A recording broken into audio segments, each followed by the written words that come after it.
بسم اللہ الرحمن الرحیم۔ السلام علیکم ورحمۃ اللہ وبرکاتہ۔ نحمده ونصلی ونسلم علی رسولہ الکریم، اما بعد فاعوذ باللہ من الشیطان الرجیم، بسم اللہ الرحمن الرحیم۔ ان اللہ وملائکتہ یصلون علی النبی یا ایھا الذین آمنوا صلوا علیہ وسلموا تسلیما۔ وقال النبی صلی اللہ علیہ وسلم انما الاعمال بالنیات۔ صدق اللہ العظیم وصدق رسولہ النبی الامین الکریم، ونحن علی ذلک لمن الشاہدین والشاکرین، والحمد للہ رب العالمین۔ مل کر کے درود پاک پڑھ لیجئے۔ الصلاۃ والسلام علیک یا رسول اللہ، الصلاۃ والسلام علیک یا حبیب اللہ، الصلاۃ والسلام علیک یا نبی اللہ صلی اللہ تعالی علیہ وسلم۔ میرے پیارے آقا علیہ السلام کی پیاری دیوانیوں، میں طیبہ شیخ آج پھر آپ لوگوں کے لیے ایک ویڈیو لے کر کے آئی ہوں، اور مجھے امید ہے کہ آپ لوگوں کو یہ ویڈیو پسند آئے گی۔ اور ماشاءاللہ اللہ کے کرم سے اس سے پہلے کی جو میں نے ویڈیو ڈالی تھی اس پر مجھے بہت اچھا رسپانس ملا، اور مجھے آپ لوگوں کا اتنا سارا پیار ملا جسے دیکھ کر میرا حوصلہ بڑھا۔ اور انشاءاللہ یہ ویڈیو بھی اگر آپ ایسے ہی سپورٹ کرتے رہے، اور اس ویڈیو کو بھی اگر آپ نے ایسے ہی لائک کیا اور واچ کیا، دیکھا، تو انشاءاللہ مجھے اور حوصلہ ملے گا اور میں اور اچھی ویڈیو بنانے کی کوشش کروں گی۔ میں آپ سے ایک گزارش کرنا چاہتی ہوں، ایک ریکویسٹ کرنا چاہتی ہوں کہ پلیز میری ویڈیو کو پورا دیکھیں، شروع سے آخر تک کے پوری ویڈیو کو دیکھیں۔ آپ جتنا زیادہ اور جتنا اچھے سے دیکھیں گے آپ کی ہی معلومات میں اضافہ ہوگا۔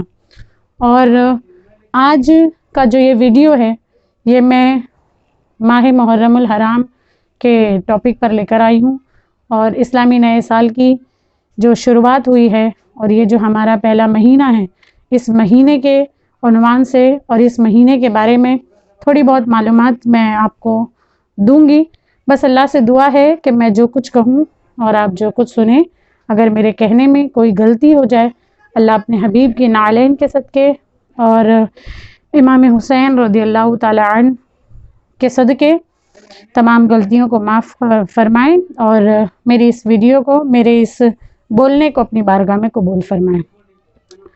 پیارے آقا علیہ السلام کے پیاری دیوانیوں، ماہ محرم الحرام اسلامی نئے سال کا یہ پہلا مہینہ، آئیے پہلے تو میں اس کے بارے میں آپ لوگوں کو کچھ بتاؤں کہ محرم کا معنی کیا ہوتا ہے، محرم کہتے کسے ہیں۔ محرم کا معنی، لغوی معنی دیکھا جائے تو محرم کا معنی ہوتا ہے حرام کیا گیا، اور اس کا معنی مطلب ایسا سمجھ لیجئے کہ اس مہینے میں بہت ساری چیزیں حرام کی گئی ہیں، حرمت والی ہیں، اسی لیے اس مہینے کو محرم کہتے ہیں۔ میرے پیارے آقا علیہ السلام کی پیاری دیوانیوں، یوں تو اللہ تبارک و تعالیٰ نے سال کے 12 مہینے بنائے ہیں، اور ہر مہینہ اللہ ہی کا ہوتا ہے، ہر مہینہ اللہ کا ہے، ہر دن اللہ کا ہے، ہر وقت اللہ کا ہے، سب کچھ اللہ کا ہی۔ لیکن ان سارے مہینوں میں، ان 12 مہینوں میں 4 مہینے ایسے ہیں جو اللہ کے نزدیک بہت زیادہ قرب والے، عظمت والے ہیں۔ میرے پیارے آقا علیہ السلام کی پیاری دیوانیوں، یہ جو 4 مہینے ہیں، جن میں سے پہلا مہینہ ماہ رجب ہے، دوسرا ماہ ذی القعدہ ہے، اور تیسرا ذی الحجہ، اور چوتھا ماہ محرم الحرام۔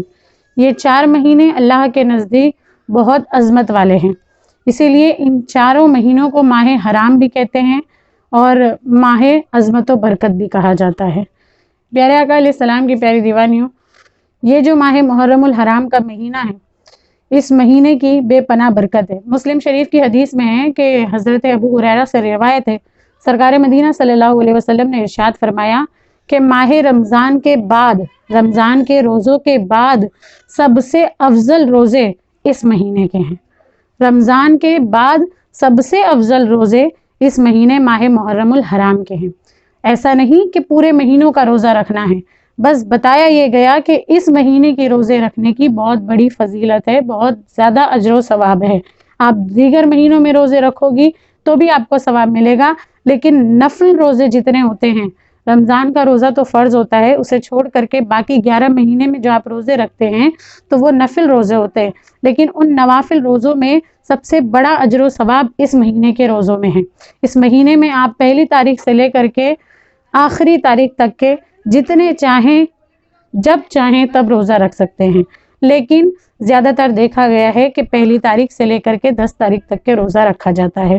اور اس محرم کے مہینے میں بھی سب سے زیادہ اجر و ثواب 9ویں اور 10ویں کے روزے کا ہے، اور 9ویں اور 10ویں کے روزے میں سب سے زیادہ اجر و ثواب 10ویں کے روزے مطلب عاشورے کے روزے کا ہے۔ میرے پیارے آقا علیہ السلام کی پیاری دیوانیوں، چونکہ اسلامی نیا سال شروع ہو گیا ہے تو ہمیں چاہیے کہ ہم بھی اپنی زندگی کا آغاز ایک نئے طریقے سے کریں۔ وہ طریقہ کیا ہے؟ وہ طریقہ یہ ہے کہ اب تک کہ ہم نے گناہوں میں زندگی بسر کی ہے، اب تک کہ ہماری ساری زندگی دیکھا جائے تو گناہوں میں گزری ہے، اب ہمیں اپنی زندگی کو بدلنا چاہیے، اور جیسے سال بدلا ہے ویسے ہمیں اپنے اعمال بدلنا چاہیے۔ جیسے یہ سال تبدیل ہوا ہے ویسے ہی ہمیں اپنی زندگی کو تبدیل کر کے گناہوں کو چھوڑ کر نیکیوں کا عزم کرنا چاہیے۔ میرے پیارے آقا علیہ السلام کی پیاری دیوانیوں، غور تو کیجئے ذرا، توجہ دیجئے ذرا، اب تک کہ ہماری زندگی کے اتنے سال گناہوں میں گزرے ہیں، اب ہمیں یہ سال ارادہ کرنا چاہیے کہ انشاءاللہ اب اس سال سے ہم اپنی زندگی کو نیکیوں میں گزارنے کی کوشش کریں گے۔ میرے پیارے آقا علیہ السلام کی پیاری دیوانیوں، ذرا توجہ کریں کہ اللہ تبارک و تعالیٰ نے یہ جو سال کے 12 مہینے منائے ہیں، جن میں جس میں کا پہلا سال محرم ہے اور آخری سال ذی الحجہ ہے، آپ لوگوں نے توجہ کیا ہوگا اور کئی بیانات میں آپ نے سنا بھی ہوگا کہ اسلامی نئے سال کی ابتدا بھی قربانی سے ہوتی ہے اور اس کی انتہا بھی قربانی سے ہوتی ہے۔ شروعات محرم الحرام کے اس مہینے میں مولا حسین کی قربانی سے لوگوں کو درس دیا جاتا ہے کہ اپنے وقت کو قربان کر کے رب کی بارگاہ میں حاضر ہوں، اور انتہا ماہ ذی الحجہ میں لوگوں کو درس دیا جاتا ہے کہ جس طریقے سے حضرت ابراہیم علیہ السلام نے اپنے بیٹے کو راہ خدا میں قربان کرنے کے لیے اپنا بیٹا راہ خدا میں قربان کرنے کے لیے تیار ہو گئے تھے، تو اس طریقے سے ہمیں بھی اپنی قربانیاں دے کر کے راہ خدا میں چلنا پڑے گا، اور اللہ تبارک و تعالیٰ کی بارگاہ میں حاضر ہو کر ہمیں عبادت کرنا پڑے گی۔ میرے پیارے آقا علیہ السلام کی پیاری دیوانیوں، ارادہ کریں، کوشش کریں، اس لیے کہ نیت کرنے پر اللہ بھی ساتھ دیتا ہے۔ نیت جتنی اچھی ہوتی ہے اتنی زیادہ برکت بھی ملا کرتی ہے۔ میرے پیارے آقا علیہ السلام کی پیاری دیوانیوں، سال شروع ہوا ہے، ابھی 2 تاریخ ہی ہوئی ہے، 2-3 تاریخ ہی ہوئی ہے، 2 اور 3 ہی دن ہوئے ہیں اس سال کو شروع ہو کر کے، تو اس سال کی ابتدا میں ہمیں زیادہ سے زیادہ اعمال کرنے کی کوشش کرنا چاہیے۔ نمازوں کی پابندی شروع کریں، روزے ہو سکے تو روزے رکھیں، قرآن کی تلاوت کرنا شروع کریں۔ آپ نے دیکھا ہوگا کہ جو چیز شروعات میں کی جاتی ہے انت تک، آخر تک کے، اختتام تک کے وہ چیز کام آیا کرتی ہے۔ میرے پیارے آقا علیہ السلام کی پیاری دیوانیوں، اگر ہم شروعات اچھی کریں گے تو انشاءاللہ سال کے آخر تک کے ہماری عبادت میں ہی گزرے گی۔ اگر شروعات میں عبادت کریں گے تو انشاءاللہ اللہ ہماری محنت اور ہمارا ارادہ دیکھ کر کے ہمیں اور توفیق بھی عطا کرے گا۔ میرے پیارے آقا علیہ السلام کی پیاری دیوانیوں، میں آج کی اس ویڈیو میں آپ کو صرف ایک عمل دے کر کے اپنی ویڈیو کا اختتام کرنا چاہتی ہوں۔ گزارش کرنا چاہتی ہوں، نمازیں تو فرض ہے جو کہ ہمیں پڑھنا ہے، کسی حال میں معاف نہیں ہے۔ قرآن کی تلاوت بھی ہمیں کرنا چاہیے تاکہ دل کا زنگ اور دل کا میل اور دل کی گندگی اور دل پر جو سیاہ دھبے ہیں وہ سب نکلتے رہیں۔ قرآن کی تلاوت ہمیں کرنا چاہیے، روزے ہمیں رکھنا چاہیے تاکہ سر سے لے کر پیر تک کے ہر عضو اللہ کی عبادت میں مشغول ہو جائے۔ یہ ساری چیزیں تو ہمیں کرنا چاہیے، لیکن ایک چھوٹا سا عمل میں آپ کو اپنی اس ویڈیو میں دے کر کے ویڈیو کو ختم کرنا چاہوں گی۔ وہ عمل یہ ہے کہ ہمیں زیادہ سے زیادہ درود شریف بھی پڑھنا چاہیے۔ میرے پیارے آقا علیہ السلام کی پیاری دیوانیوں، سال شروع ہوا ہے، درود شریف پڑھنے کی ابتدا کریں۔ آپ کو پتہ ہے ہر درد کی دوا ہے صلی علی محمد، تعویذ ہر بلا ہے صلی علی محمد، تو درود پڑھنے کا بھی آغاز کریں۔ روزانہ سرکار کی بارگاہ میں کم از کم 100 مرتبہ ضرور درود شریف پڑھیں، ایک تسبیح ضرور درود شریف پڑھیں، اس لیے کہ درود پاک ایک ایسا وظیفہ ہے، ایک ایسا عمل ہے، ایک ایسی چیز ہے جس سے ہر مسائل کا حل ہمیں ملتا ہے، جس سے ہر چیز کا حل ہمیں ملتا ہے، تو درود ضرور پڑھیں۔ درود کی بات آئی ہے تو میں آپ کو ایک واقعہ بھی بتاتے ہوئے گزروں واقعہ یہ ہے کہ ایک مرتبہ ایک باپ اور ایک بیٹا دونوں حج کے لیے نکلے. بڑی توجہ سے سننا. ایک باپ اور ایک بیٹا دونوں حج کے لیے نکلے، اور جب خانہ کعبہ پہنچے، مقام حج پر پہنچے، اللہ کے گھر میں پہنچے، حج شروع ہوا، تو بیٹا جب حج کرنے لگا تو جب طواف کرتا تو لبیک اللہم لبیک پڑھا جاتا ہے. طواف کرنے کے بعد جب حجر اسود پر آ کر کے چومتا، درود شریف پڑھتا، ہر بار درود پڑھتا، مینا میں جاتا درود پڑھتا، مزدلفہ میں گیا درود پڑھا، یہاں تک کہ حج کے جتنے ارکان کیے اس نے ہر رکن میں اس نے درود شریف پڑھا. یہاں تک کہ صفا مروہ کی سعی کرتا رہا تو بھی درود پڑھتا رہا، زمزم پیتا رہا تو بھی درود پڑھتا رہا. حج کے دوران وہ صرف درود پڑھتا رہا، درود پڑھتا رہا. اچھا، حج کے دوران جب وہ حج کر رہا تھا تو اس وقت اس کے ساتھ اسی کے ساتھ جو ہے ایک بزرگ بھی تھے جو اسی کے بازو میں تھے، وہ بھی حج کر رہے تھے. اچھا، ایسا ہوتا ہے کہ جب ہم کسی کے ساتھ ہوتے ہیں اور کوئی زور سے عمل کر رہا ہوتا ہے تو ہمیں پتہ چلتا ہے کہ وہ کیا کر رہا ہے. تو جب وہ بیٹا وہ شخص جو ہے حج کر رہا تھا اور بار بار درود پڑھ رہا تھا، تو بازو میں جو بزرگ تھے وہ سن رہے تھے کہ یہ جہاں جاتا ہے درود پڑھتا ہے، یہ ہر جگہ درود پڑھ رہا ہے. حالانکہ ہر مقام کی دعا الگ الگ ہے، سعی کرنے کی دعا الگ ہے، ہر چیز کی دعا الگ ہے، لیکن یہ سب جگہ درود ہی پڑھ رہا ہے. تو اسے روک کر کے پوچھ لیا کہ بھائی بات کیا ہے کہ تم درود پڑھتے ہو. اب وہ جو بزرگ تھے، وہ بزرگ بھی کوئی ایسے ہی نہیں تھے، وہ بزرگ بھی بہت بڑی ہستی تھی جن کا نام بتایا جاتا ہے حضرت مالک بن دینار. اتنی بڑی ہستی حضرت مالک بن دینار نے اس شخص سے پوچھا کہ بیٹا کیا بات ہے کہ تم حج کے جتنے رکن ادا کر رہے ہو، ہر رکن میں درود پڑھ رہے ہو، درود کا ورد کر رہے ہو، اور وہ بھی زور زور سے درود پاک پڑھ رہے ہو. حالانکہ درود پڑھنا بہت اچھی بات ہے، لیکن پھر بھی انہوں نے پوچھا کہ وجہ تو پتہ چلے. اس شخص نے کہا کہ بزرگ حضرت مالک بن دینار، اگر آپ کے علاوہ کوئی اور یہ مجھ سے سوال پوچھتا نا تو میں اسے نہیں بتاتا، لیکن آپ اتنی بڑی ہستی ہیں کہ جنہیں میں انکار نہیں کر سکتا، جنہیں مجھے بتانا ہی ہوگا. وجہ یہ ہے کہ میں اپنے باپ کے ساتھ حج کرنے نکلا تھا، لیکن ہوا یوں کہ بیچ راستے میں جب ہم صحرا میں پہنچے، جنگل اور بیابان میں پہنچے، تو اس بیچ میرے والد کی طبیعت علیل ہو گئی، اور اچانک طبیعت بگڑنے کی وجہ سے ہم نے وہیں پڑاؤ کیا. جب ہم وہیں ٹھہرے تو تھوڑی ہی دیر میں میرے والد کا انتقال ہو گیا، ان کی روح قبض ہو گئی. اور جب انتقال ہو گیا تو میں گھبرا گیا، اور مجھے میرے والد کے جانے کا غم اتنا لگا کہ مجھ سے آگے کیا کرنا ہے کیا نہیں، مجھے کچھ سمجھ نہیں آیا. میں وہیں ٹھہر گیا، میں وہیں رک گیا، اور میں اپنے والد کے لاشے کو دیکھتا رہا، روتا رہا، یا اللہ یہ کیا ہو گیا، میرے والد کا انتقال ہو گیا. حالانکہ میرے والد بہت گناہگار تھے، یہ بات میں جانتا تھا، اور میرے والد اتنے زیادہ گناہگار تھے، اس وجہ سے میں نے ان سے کہا تھا کہ میرے والد اگر میرے ساتھ حج کر لیں گے اللہ ان کے گناہوں کو معاف فرما دے گا. اس لیے کہ میں گھر سے اپنے والد کو یہ ارادہ کروا کر کے نکلا تھا کہ میرے والد جب مقام حج پر پہنچیں گے، اللہ کے گھر کے سامنے پہنچیں گے، تو ہو سکتا ہے اللہ انہیں سچی توبہ کی توفیق بھی دے دے گا. اس لیے میرے والد گناہگار ہونے کے باوجود بھی جب وہ میرے ساتھ سفر حج کے لیے نکلے تھے تو میں بڑا خوش تھا کہ میرے والد بھی جو ہے گناہوں سے پاک اور صاف ہو جائیں گے، سچی توبہ کر کے نیک اور پرہیزگار ہو جائیں گے. لیکن وہاں پہنچنے سے پہلے ہی میرے والد کا انتقال ہو گیا، انہیں توبہ کی بھی مہلت نہیں مل پائی، انہیں حج کرنے کا موقع بھی نہیں مل پایا. بس اسی کشمکش میں کیا دیکھتا ہوں کہ میرے والد کا چہرہ بدلتا جا رہا ہے، بگڑتا جا رہا ہے، اور دھیرے دھیرے میرے والد کا چہرہ گدھے کی شکل کی طرح ہو گیا. اللہ اکبر! میں گھبرا گیا، میں تعجب میں آ گیا. حالانکہ مجھے پتا تھا کہ ہاں میرا والد بہت گناہگار ہے، میرے ابو بہت گناہگار ہے، اور اسی گناہوں کے سبب ان کا چہرہ گدھے کی طرح ہو گیا. لیکن میں زارو قطار رو رہا تھا، اور روتے روتے میری آنکھ لگ گئی.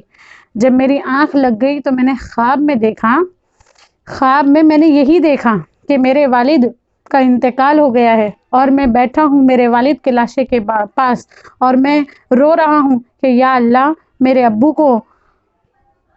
کی شکل کو تو اچھا کر دے، ان کے گناہوں کو تو معاف فرما، یا اللہ میرے ابو پر تو رحم فرما، گدھے کی طرح ان کی شکل ہو چکی تھی۔ اللہ میرے ابو کو جو ہے گناہوں کی مغفرت فرما۔ میں یہی دعا کر رہا تھا، اتنے میں کیا دیکھتا ہوں کہ ایک سفید لباس پہنے ہوئے، سر سے پیر تک کے سراپا نورانی ایک بزرگ آئے، اور آنے کے بعد وہ میرے والد کے پاس آ کر کے بیٹھ گئے۔ میں انہیں ہی دیکھتا تھا کہ آخر یہ شخص ہے کون، اتنے نورانی، اتنے خوبصورت، اتنے رونق نما۔ اللہ اکبر۔ میرے والد کے پاس آ کر کے بیٹھ گئے، اور بیٹھنے کے بعد انہوں نے میرے والد کے چہرے پر ہاتھ پھیرا۔ جب انہوں نے اپنا ہاتھ میرے والد کے چہرے پر پھیرا تو میں کیا دیکھتا ہوں کہ میرے ابو کا چہرہ پھر سے پہلے کی طرح ہو گیا، بلکہ پہلے سے بھی زیادہ نورانی ہو گیا، اور میرے والد کا چہرہ اچھا اور خوشنما ہو گیا۔ میں نے دیکھا کہ اس بزرگ نے میرے والد کے چہرے پر ہاتھ پھیرنے کے بعد ان کے چہرے کو پہلے کی طرح اور پہلے سے بھی زیادہ نورانی بنانے کے بعد وہ بزرگ آگے بڑھے، اور آگے بڑھنے کے بعد انہوں نے قبر کھودی، اور قبر کھودنے کے بعد انہوں نے میرے ابو کے لاشے کو اٹھایا، اور اٹھا کر کے اس قبر میں انہوں نے لٹا دیا، ڈال دیا۔ میں دیکھتا جاتا، اور جب قبر میں انہوں نے دفن کر دیا اور وہ جانے لگے تو میں نے ان سے پوچھا کہ بزرگ آپ ہیں کون؟ یہ خواب میں دیکھ رہا تھا کہ وہ بزرگ میرے والد کو دفنانے کے بعد جانے لگے۔ تو میں نے ان سے پوچھا کہ حضرت آپ ہیں کون؟ آپ کون ہیں جو آپ نے آ کر کے میرے ابو کے چہرے کو بھی اچھا کر دیا اور انہیں دفنا بھی دیا؟ جب میں نے ان سے پوچھا تو انہوں نے مجھ سے کہا کہ میں وہ ہوں جس پر تیرا والد درود پڑھا کرتا تھا، میں وہ ہوں جس پر تو ایمان لایا ہے، بلکہ میں وہ ہوں جس پر ساری کائنات ایمان لاتی ہے۔ میں محمد عربی صلی اللہ علیہ وسلم ہوں، میں اللہ کا رسول ہوں۔ اے سن، اے بندے سن، اے بیٹے سن، تیرا باپ اگرچہ بہت بڑا گناہ گار تھا، اگرچہ بہت بڑا پاپی تھا، لیکن تیرا باپ روزانہ درود پڑھا کرتا تھا، روزانہ مجھے یاد کیا کرتا تھا، روزانہ مجھ پر درود بھیجا کرتا تھا۔ بھلے سے وہ کوئی عمل نہیں کرتا تھا، لیکن چھپ کر کے مجھے یاد کیا کرتا تھا۔ دنیا کے سامنے اس کے سارے گناہ تھے، اس کی یہ نیکی اس نے کسی کو نہیں بتائی تھی، اس کے اندر ریاکاری نہیں تھی، وہ چھپ کر کے عبادت کرتا، اور عبادت میں اگرچہ وہ کچھ نہیں کرتا لیکن مجھے یاد کیا کرتا تھا، سچے دل سے مجھ پر درود پڑھا کرتا تھا۔ تو جب میں نے دیکھا کہ میرا امتی پوری زندگی مجھ پر درود پڑھتا رہا، مجھے تنہائی میں یاد کرتا رہا، تو آج جب وہ تنہا ہوا ہے تو میں اسے کیسے چھوڑ دوں؟ اس لیے میں آیا ہوں۔ گناہوں کی وجہ سے اگر اس کی شکل گدھے کی طرح ہو گئی تو درود کی وجہ سے اس کی شکل نورانی بھی ہو گئی۔ میرے پیارے آقا علیہ السلام کی پیاری دیوانیوں، اس واقعے سے ہمیں یہ درس لینا چاہیے کہ واقعی ہر درد کی دوا ہے صلی علی محمد۔ درود پڑھنے سے آپ کی جو پریشانی ہے، ہر پریشانی کا حل ملے گا، ہر مصیبت کا حل ملے گا، ہر بیماری کی دوا ملے گی، ہر چیز میں برکت ہوگی۔ درود پڑھیں، سال کی شروعات ہے، اب درود پڑھنا بھی شروع کریں۔